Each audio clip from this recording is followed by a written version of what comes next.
ಅವನು ತುಂಬ ರೇರ್ ಕೇಸಲ್ಲಿ ಮಾತಾಡುವಂಥ ವ್ಯಕ್ತಿ.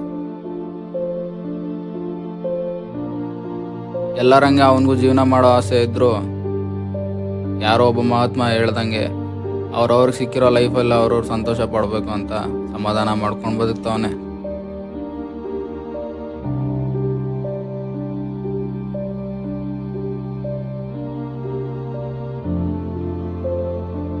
ದಿನ ನೈಟ್ ಟೈಮಲ್ಲಿ ವಾಕಿಂಗ್ ಹೋಗೋದು ಇವನಿಗೆ ಅಭ್ಯಾಸ.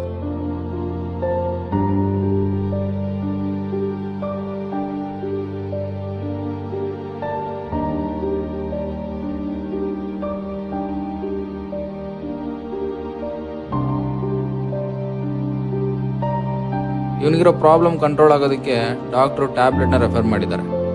ಇವನಿಗೆ ಯಾವಾಗೆಲ್ಲ ತುಂಬ ಹೆವಿ ಫೀಲ್ ಆಗುತ್ತೋ ಆವಾಗ ಟ್ಯಾಬ್ಲೆಟ್ ಹಾಕ್ಕೊಂಡು ಅದನ್ನು ಕಂಟ್ರೋಲ್ ಮಾಡ್ಕೊಳ್ತಾನೆ.